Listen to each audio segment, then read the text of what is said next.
Videos sobre modelos grupales en la psicoterapia o psicoterapia de grupo.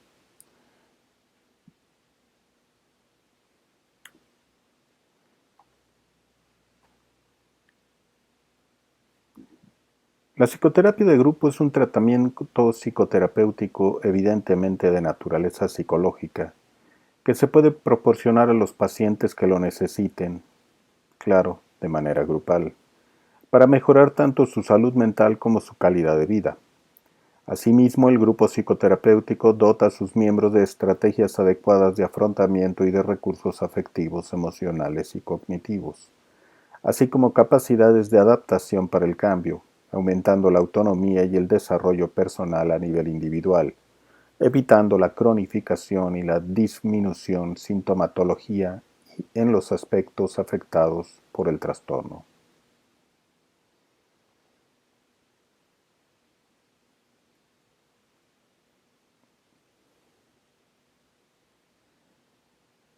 Para poder hacer una historia antigua de la psicoterapia de grupo, tendríamos que hablar que la historia de la humanidad está inmersa en relaciones, interacciones y dinámicas de grupo.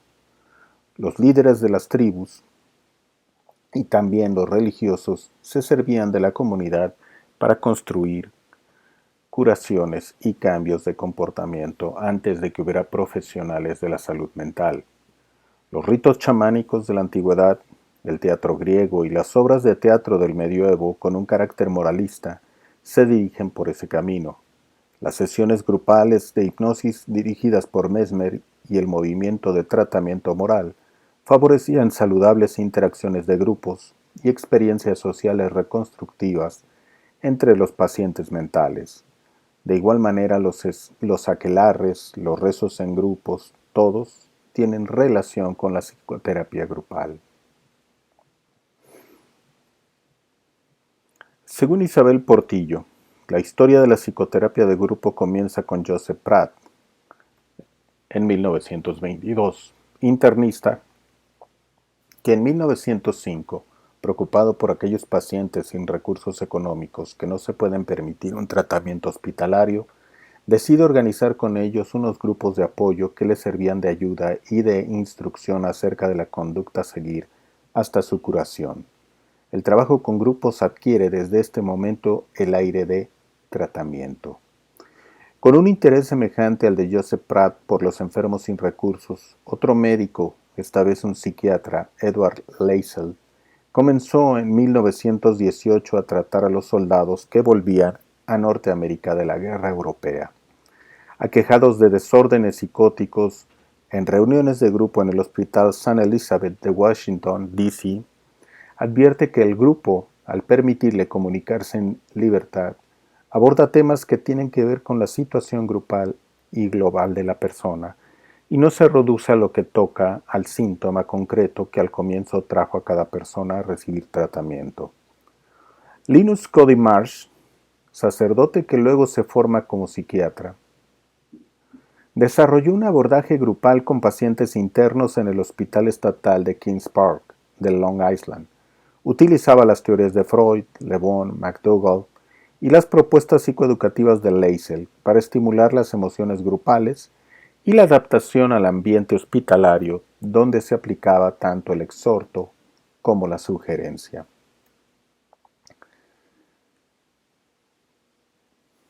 Al parecer, todo comenzó en Estados Unidos con el abordaje de Bender, más o menos en 1936, donde se inició en el contexto de pacientes ingresados, combinando conceptos freudianos sobre la psicología de grupo, con interpretaciones de la transferencia familiar a la de transacción dentro del grupo. Louis Bender estudió con William Alanson White y con Sigmund Freud. Veía al hospital como una familia sustituta. Abordó los problemas de convivencia entre pacientes mentales leves y psiconeuróticos mediante terapia combinada individual y grupal. El tratamiento duraba 5 meses aproximadamente. En las sesiones presentaba una sesión sencilla de las motivaciones de la conducta, el conflicto o el inconsciente, por ejemplo. No interpretaba las resistencias, sino desviaba la atención de ellas a otros temas y tomaba en consideración ciertos factores sociológicos. la interacción grupal. Paul Schilder, director clínico del Hospital Psiquiátrico Bellevue y profesor investigador de la Universidad de Nueva York, colaboró con Bender en el trabajo pionero de aplicar los principios psicoanalíticos freudianos al encuadre grupal. Interpretaba sistemáticamente sueños, asociaciones libres y dirigidas y transferencia. En la década de los 30 introdujo en el grupo de actividades estructuradas o biografías escritas interpretaciones didácticas y terapia artística por influjo de su esposa Loretta Bender, interpretando sus productos como si de sueños se tratara. Por su interés en la imagen corporal incluyó en sus grupos cuestionarios sobre cuerpo y belleza, sentimientos de superioridad e inferioridad con respecto al aspecto físico y otros. La doctora Bender, por su parte, trataba sus grupos de niños y de adolescentes del Hospital Psiquiátrico Bellevue a través de ritmo y música, terapia por el arte, rutinas escolares, teatro guiñol, discusiones y conferencias. En estos métodos el terapeuta es una figura central de gran autoridad y prestigio, lo que fomenta la dependencia. Slawson comenzó como educador y trabajador social, llegando a adquirir una amplia autoformación como psicoterapeuta. A mitad de los años 30 observó que los muchachos en edad de latencia, típicamente inhibidos y afectados, ganaban en espontaneidad gracias a las interacciones dentro de un grupo. Así, puso en marcha una terapia de actividad grupal que, como su nombre indica, se orienta a la expresión de fantasías y sentimientos mediante acción y juego. Slawson logra que cualquier actividad quede sustituida por la palabra, obteniendo como resultado un grupo que no solamente tiene libertad proyectiva de acción, sino verdadera libertad de asociación, con fines terapéuticos. Se utilizan dentro del grupo diversos materiales, instrumentos, juguetes y alimentos. Fritz Rell, discípulo vienés de August Eichhorn, introdujo una vez instalado en Estados Unidos los grupos de diagnósticos de niños. A ellos siguieron muchos años de trabajo abriendo nuevos caminos en el abordaje grupal para el tratamiento de niños y adolescentes con trastornos graves en el medio hospitalario. Red también escribió sobre psicoanálisis grupal y propagó y estimuló la aceptación de la terapia de grupo entre sus colegas psicoanalistas. Alexander Wolff desarrolló en la década de 1930 un abordaje freudiano para terapia de grupo con adultos, formados por 10 personas, 10 mujeres y 10 varones que se someten a lo que con toda propiedad se puede llamar un análisis personal en grupo. El destinatario final de todo el proceso era cada uno de los participantes. La base teórica empleada era el mundo conceptual psicoanalítico y su principal herramienta de trabajo la asociación libre y la interpretación del inconsciente personal. La utilidad de este procedimiento era ante todo de economía de medios. El psicólogo Kurt Lewin desarrolló en los años 30 en Alemania los conceptos de la teoría de campo y la dinámica de grupo, contribuciones sustantivas de la moderna psicología social que se derivan de su interés en la física y química. Emigrado a Estados Unidos de Norteamérica en 1933, formó el Centro de Investigación de Dinámica de Grupo, que se integró en 1948 al Instituto de Investigación Social de la Universidad de Ann Arbor, Michigan, y entronizó los laboratorios nacionales de entrenamiento, como grupos T, seminarios o talleres de formación en Bethel, Maine. Por otra parte, Jacob Levi Moreno acuñó el término psicoterapia de grupo en 1923. En 1925 estableció el teatro del hombre espontáneo. Demostró los métodos grupales de acción en 1928 en el Hospital Mount Sinai de Nueva York y los psicodramáticos en el Carnegie Hall en 1929 a 1932 y posteriormente en el Hospital St. Elizabeth de Washington. Practicó la sociometría y el psicodrama a partir de 1934. Fundó un hospital psiquiátrico en Bacon, Nueva York, 2 institutos de formación y en 1942 la American Society of Group Psychotherapy and Psychodrama. Acuñó los términos encuentro, comunicación interpersonal, terapia de grupo, psicoterapia de grupo y catarsis grupal. Tras la muerte de Levine en 1947, La terapia de grupo colaboró o cobró un llamativo impulso y una creciente popularidad, debido a la abundancia de casos psiquiátricos. Los pocos psiquiatras militares existentes se vieron obligados a utilizar métodos de grupo por pura necesidad. De esta forma, los hospitales militares americanos y británicos se convirtieron en semillero de expertos en terapia de grupo. Es la etapa del auge de la terapia grupal. Wilfred Bion, analizado por Melanie Klein, contribuyó al desarrollo del análisis grupal aplicando principios psicoanalíticos a grupos de soldados hospitalizados por neurosis de guerra, con la finalidad de reintegrarlos a sus labores militares. La tarea psíquica consistía en producir hombres que se respetaran a sí mismos, socialmente adaptados a la comunidad y que, en consecuencia, aceptaran sus responsabilidades tanto en tiempo de paz como de guerra. El experimento duró 6 meses. En realidad, la meta no era primariamente terapéutica, sino acortar la hospitalización. Sin embargo, el Northfield Army Neurosis Center se concibió como una comunidad en la que todos los aspectos de la vida del paciente en el hospital tenían una función para la recuperación: terapia de grupo, psicodrama, grupos de actividades y de discusión, así como de salas, entre otras. Bion se limitaba a interpretar los fenómenos emergentes como un acontecer global del grupo, o de partes del mismo, en función del todo. Familiarizado con la teoría del campo de Levine, consideró al grupo desde un punto de vista dinámico, como una entidad diferente de los miembros que lo componen. A partir de sus observaciones hipotetizó que todos los grupos tienen dos tipos de actividades. Una racional, consciente, que tiende a la cooperación, como grupo de trabajo, y otra compartida por los miembros del grupo cuyo origen es inconsciente, que se opone a la primera y actúa según su supuesto básico. Sigmund Henrik Fox, o mejor conocido como Folkes, psicoanalista alemán, llegó al Reino Unido en 1933. Trabajó con Kurt Goldstein, neurólogo exponente de la escuela gestáltica de psicología dinámica, que entendía a la red neuronal como un sistema de comunicación. El Instituto de Psicoanálisis estaba ubicado en el mismo edificio que la Escuela de Sociología de Frankfurt. Folkes se relacionó con Norbert Elias, Max Horkheimer y Theodor Adorno, acercándose al pensamiento de la escuela que intentaba integrar las ideas de Marx sobre la importancia de la sociedad con el enfoque freudiano del individuo.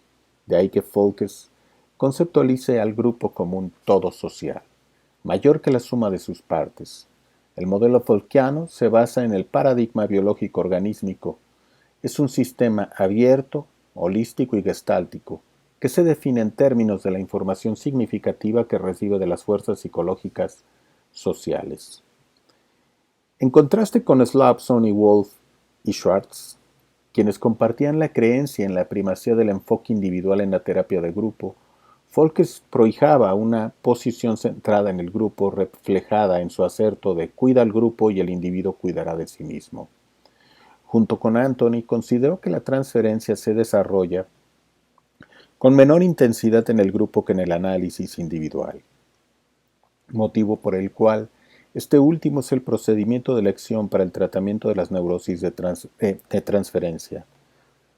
Los autores señalaron además que en el análisis individual la transferencia tiene un carácter regresivo, vertical, porque se refiere al pasado, mientras en el grupo es horizontal, pues se desarrolla en el plano actual y multipersonal. Su énfasis, tanto en el individuo como en el grupo, le da al grupo análisis un lugar intermedio entre los conceptos de grupo como un todo y el psicoanálisis del individuo en el grupo. Al llamar al método grupoanálisis y no psicoanálisis de grupo, se apoyan en Anna Freud, quien confina el psicoanálisis a la situación individual. Folkes formó la Sociedad Analítica de Grupo de Londres en 1952. Hasta la década de los 60 predominan en Francia dos corrientes. Una que intenta abarcar al grupo como totalidad aplicando conceptos psicoanalíticos a las técnicas de Levine, de Moreno y Rogers, y la psicoanalítica, en especial el psicodrama psicoanalítico, que usa al grupo solo como agente movilizador. Como círculo de estudios franceses para la formación y la investigación activa en psicología dinámica de la personalidad y grupos humanos. Fundado en 1962 por Didier Rancière, estuvo constituida hasta 1985 por 18 profesionales pertenecientes a diferentes sociedades psicoanalíticas o sin afiliación societaria que intentaron mantener la estructura de un grupo pequeño. Preocupado por dotar de un sólido cuerpo teórico a sus prácticas clínicas. Su finalidad es el estudio de la psicodinámica de los pequeños grupos desde una perspectiva psicoanalítica. CEFRAP organiza anualmente diversos tipos de formación en el sentido del lapso de aprendizaje que genera una evolución y tiende a la socialización.